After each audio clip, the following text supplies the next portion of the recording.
Assalamualaikum warahmatullahi taala wabarakatuh. Perkenalkan, nama saya Rohidin bin Haji. Rohidin yang secara kebudayaan biasa dipanggil dengan sebutan Sultan Patrakusumah VIII mengutarakan gagasannya perihal pemekaran Provinsi Jawa Barat menjadi ada Provinsi Daerah Istimewa Parahiang. Saya sebagai Ketua Cagar Budaya Selacau Tunggal Rahayu ini merupakan warga Desa Cibungur, Kecamatan Parung Ponteng, Kabupaten Tasikmalaya, Jawa Barat. Kata Rohidin, pendirian Kesultanan Selacau adalah sebagai upaya melestarikan kebudayaan asli Jawa Barat. administrasi negara. Keturunan ke-8 dari Raden Patrakusuma ini menginginkan adanya pemekaran Provinsi Jawa Barat menjadi ada Provinsi Daerah Istimewa Parahiang. Berikut ini adalah wawancara khusus Salira TV kepada Rohidin atau Sultan Patrakusumah VIII pada suatu kesempatan di kampus STIA Tasikmalaya yang beralamat di Komplek Lik Mulyasari, Jalan Perintis Kemerdekaan, Karsamenak, Kecamatan Kawalu, Kabupaten Tasikmalaya pada Jumat 27 Oktober 2023. Sebelum ke video, perlu kami sampaikan bahwa Salira TV adalah merek dagang milik PT Salira Info Utama. Salira TV diterbitkan oleh PT Salira Info Utama sejak 14 November 2021 di Tasikmalaya, Jawa Barat, Indonesia. Merek Salira TV sudah terdaftar di Direktorat Jenderal Kekayaan Intelektual, Kementerian Hukum dan Hak Asasi Manusia Republik Indonesia. Mohon dukungan rekan-rekan untuk pengembangan channel-channel Salira TV ini dengan cara tekan subscribe dan aktifkan lonceng pemberitahuannya. Serta jika video-video Salira TV dirasa bermanfaat, bagikanlah ke semua akun media sosial milik rekan-rekan semua, Facebook, TikTok, Instagram, WhatsApp, Twitter, dan sebagainya. Terima kasih. Assalamualaikum warahmatullahi taala wabarakatuh. Perkenalkan, nama saya Rohidin bin Haji Saipullah. Secara kebudayaan biasa saya dipanggil sebagai Sultan Patrakusuma VIII, sebagai Ketua Cagar Budaya di Selacau Tunggal Rahayu. Beralamat di Jalan Pamijahan, Desa Cibungur, Kecamatan Parung Ponteng, Kabupaten Tasikmalaya.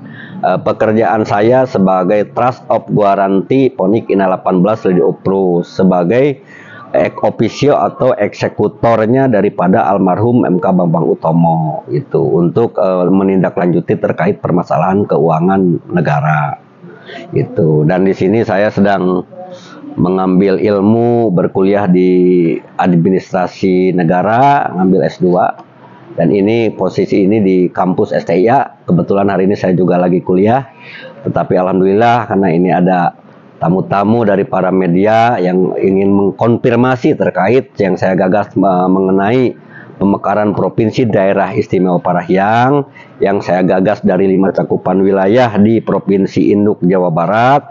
Mudah-mudahan ini menjadi manfaat dan maslahat dan juga membuka lapangan kerja untuk semua penduduk yang ada di cakupan wilayah, terutamanya mendapatkan restu dari pemerintah pusat Negara Kesatuan Republik Indonesia. Demikian, wassalamualaikum warahmatullahi wabarakatuh. Sipil yang ada di Provinsi Jawa Barat ini kan sudah terukur. Tetapi kalau ada pemerintahan baru seperti misalkan adanya pemekaran, tentu ini akan membuat lapangan kerja lebih terbuka. Contoh saat ini mekarnya Kota Tasikmalaya dari Kabupaten Tasikmalaya. Dampak positifnya apa? 1. Pemerataan pembangunan. 2. Menambahnya sumber daya pekerjaan masyarakat yang ada di Tasikmalaya. Yang tadinya DPRD misalkan cuma 50 orang, misalkan sekarang kan dengan 2 pemerintahan jadi 100 orang, taruhlah. Misalkan kalau tadinya dinas ini hanya 20 atau 30, kalau dengan adanya 2 kota kan jadi 60 dinas.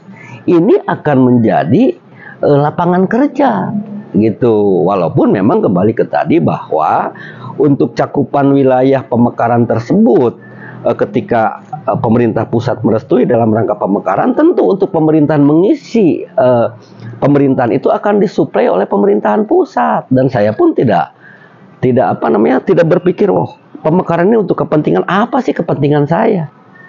Coba gitu. Secara pribadi ya alhamdulillah kan gitu. Saya untuk potensi jangka untuk 5 sampai 10 tahun ke depannya terkaburnya Provinsi Parahyangan dengan ide dari Pak Sultan untuk menopang PAD-nya itu dari mana? Kalau untuk menopang PAD, saya sudah mengukur ya, dari perbatasan Jawa Tengah sampai Garut, kita ini memiliki panjang pantai itu 105 kilo.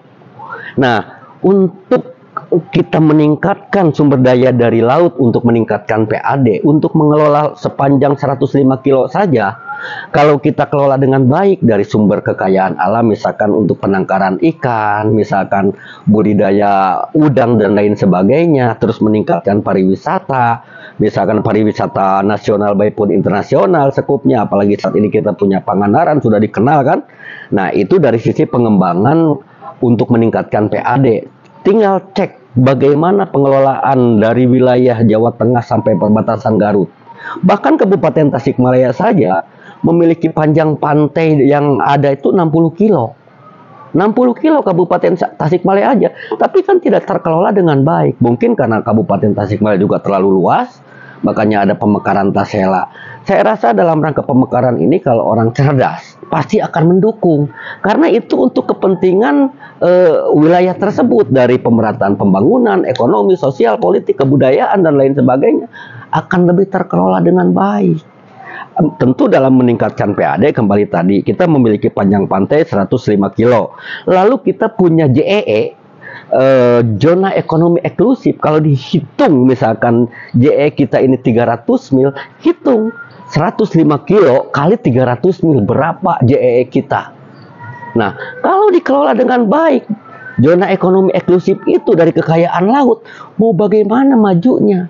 Saya yakin daerah istimewa Parahyangan ini akan memiliki peningkatan kemajuan yang lebih luar biasa, manakala cara berpikir seorang pemimpin di daerah kita memikirkan maju. Kita punya pantai tadi panjang 105 kilo. Kita memiliki gunung-gunung, situs-situs sejarah, budaya, berbagai aneka ragam kebudayaan, kesenian. Manakala disupport dengan baik untuk dijadikan satu tujuan wisata, wisata secara regional maupun internasional, saya yakin ini akan meningkatkan PAD yang sangat tinggi untuk kita. Ya, mungkin yang terakhir Pak Sultan. Mungkinkah dari putra daerah sangat antusias untuk berkembangnya pemekaran Parahyangan tersebut di wilayah Pak Sultan sekali? Kalau saya pikir kalau orang-orang berpendidikan dan memiliki pengetahuan dari sisi ilmu salapiah maupun akademik, saya rasa kalau di antara mereka ada yang menolak, itu satu kebodohan yang luar biasa. Karena apa? Kita contoh saja tadi saya katakan, dengan mekarnya kota Tasikmalaya dengan Kabupaten Tasikmalaya, lihat sisi pembangunannya. Kan gitu. Nah, dari sisi pembangunan akan meningkat, dari sisi infrastruktur, kesehatan, pendidikan dan lain-lain, otomatis kan akan bersaing secara sehat. Ya, coba bayangkan kalau hari ini kita masih tetap menginduk ke Jawa Barat. Memang diperhatikan oleh Jawa Barat, tetapi dengan luasnya wilayah yang sebegini luas dan penduduknya juga 4 juta, hampir 4 juta 400, 5 cakupan wilayah ini. Bahkan saya udah studi banding, Yogyakarta itu penduduknya itu hanya 4 juta 100 kalau salah. Kurang lebih, lihat aja di data statistik. Wilayahnya juga udah kehitung. Provinsi terutama yang saya gagas ini lebih luas, dari sisi sejarahnya juga lebih banyak. Terus juga ketika bicara saya untuk pemekaran ini mengacu kepada daerah otonomi, daerah khusus, itu kan saya melihat daripada nilai-nilai sejarah yang dimiliki oleh 5 wilayah itu. Itu dari sisi sejarah, misalkan persyaratan sebuah wilayah untuk menjadi daerah otonomi khusus, misalkan dahulu ada pemerintahan asal-usul, sangat banyak pemerintahan asal-usul. Ada Kerajaan Galunggung, ada Galuh, ada Panjalu, ada Sukapura, kan, ada Sukakerta, termasuk ada juga Salacau, misalkan yang saya kelola cagar budayanya. Itu kan pemerintahan asal-usul. Tasikmalaya ini pernah jadi ibu kota Priangan Timur. Buktinya ada Bank Indonesia. Itu terus juga dalam sisi syarat untuk turut serta dalam kemerdekaan negara, ada pahlawan Haji Jenderal Mustafa, pernah ada Pagar Betis, juga pahlawan-pahlawan yang lain yang ada di cakupan wilayah 5 wilayah tersebut. Bahkan termasuk pendirian Kodam 3 Siliwangi itu di Kota Tasik. Pendirian Provinsi Jawa Barat pun di Tasikmalaya. Kurang apa istimewanya wilayah kita? Jadi pengajuan nama daerah istimewa ini karena saya menginginkan pemerintah pusat dan dunia nasional maupun internasional menghargai keberadaan de facto dan de jure tentang keberadaan 5 wilayah yang sangat tinggi nilai-nilai sejarahnya, dari sisi sejarah asal-usul, dari masa-masa perjuangan kemerdekaan, dan juga dari nilai-nilai sejarah yang kita miliki, seni, tradisi, budaya, dan lain-lain. Kurang gimana banyaknya. Dan itu dalam rangka kemerdekaan juga sudah jelas. Terus juga dalam masa pemerintahan itu, di sini kan ibu kota Priangan Timur, kota Tasikmalaya. Silahkan. Kurang gimana pemerintahan asal-usul begitu melekat. Jadi kalau mengacu kepada persyaratan pasal 18B terkait pemerintahan asal-usul mengenai peraturan desentralisasi tentang pembagian sebuah wilayah oleh pemerintah pusat. Jadi saya rasa 5 wilayah ini sangat cocok untuk mendapatkan legitimasi sebuah daerah khusus bersifat istimewa. Pak Sultan izin, nanti nama provinsi tersebut apa namanya? Daerah Istimewa Parahyangan yang saya gagas dan saya ajukan itu. Dengan Bapak siapa, Pak? Nama saya Rohidin bin Haji Sepuluh. Nama itunya panggilan di kerajaan apa? Kalau saya di Cagar Budaya dipanggil Sultan Patrakusuma 8. Ini kebetulan saya di sini wawancara, ini kebetulan lagi kuliah ngambil administrasi negara S2. Itu untuk nambah-nambah lagi pengetahuan. Kebetulan kan saya udah di Galuh ngambil magister hukum, konsentrasi saya ke HTN, jadi hukum tata negara. Nah, untuk melengkapi daripada teori-teori hukum terkait tentang hukum tata negara, maka saya mempelajari ilmu di administrasi negara. Ini saya konsentrasi saya, insya Allah saya ngambil administrasi publik gitu. Selamat sore Pak Sultan. Selamat sore. Ada yang harus kami tanyakan ini, perihal yang satu ini. Hal apa yang menurut Pak Sultan untuk pemekaran pandangan dari Bapak? Yang harus saya lakukan, pandangan saya ini tentu untuk pemerataan pembangunan di wilayah kita. Karena dari wilayah kita ini sudah sangat memenuhi kalau lihat daripada persyaratan. Dari sisi keluasan wilayah, juga dari penduduk, bahkan yang saya gagas ini kan 5 kabupaten untuk menjadi satu provinsi daerah istimewa Parahyangan. Kalau dihitung itu lebih luas daripada Yogyakarta, dan begitupun penduduknya lebih banyak daripada Yogyakarta. Bahkan kalau dibandingkan dengan negara, contoh negara Brunei Darussalam aja lebih luas yang saya gagas untuk jadi satu provinsi daripada Brunei Darussalam, meskipun rakyat Brunei Darussalam kan begitu. Jadi intinya demi kemajuan daerah kita saja begitu. Untuk langkah yang sudah saya lakukan ini, satu, deklarasi persedium sudah pada tahun 2016, dan kedua saya mengajukan audiensi di Kementerian Dalam Negeri di OTDA di Jakarta, itu juga dilaksanakan tahun 2016. Alhamdulillah sudah dilaksanakan. Juga konsolidasi sosialisasi ke setiap desa dan tokoh-tokoh di wilayah yang digagas juga sudah dilakukan terkait surat-surat dukungan dari desa atau penyerahan surat-surat kepada desa-desa memberitahukan tentang adanya gagasan pemekaran. Begitupun kepada DPRD cakupan wilayah yang termasuk 5 wilayah, yaitu Kabupaten Tasikmalaya, Kota Tasikmalaya, Kabupaten Ciamis, Kota Banjar, dan Kabupaten Pangandaran. Itu 2016 itu semua surat sudah diajukan kepada semua institusi termasuk ke Provinsi Induk Jawa Barat sudah. Pak Sultan, kalau ada isu miring terkait gagas pemekaran, kalau saya sih ketawa saja mengenai isu-isu miring yang dihembuskan ya oleh pihak ketiga, baik pun orang-orang yang kontra atau yang tidak, karena pada dasarnya mereka kan tidak tahu bahwa saya memiliki ide dan menggagas pemekaran provinsi ini, pada hakikatnya ini kan untuk kemajuan wilayah gitu, dan juga untuk pemerataan pembangunan, juga untuk membuka lapangan kerja untuk para generasi-generasi yang ada di 5 wilayah. Contoh, manakala provinsi ini mekar, otomatis kita akan melahirkan ibu kota provinsi dan pemerintahannya. Di situ ada gubernur dan staf-stafnya. ada dinas-dinas, DPRD dan lain-lain. Tentu ini kan harus diisi oleh putra bangsa, putra daerah. Nah, ini otomatis akan membuka lapangan kerja. Adapun teknis untuk pengisian pemerintahan persiapan ini pastinya secara aturan itu kan akan disuplai oleh pemerintahan induk atau pemerintahan pusat.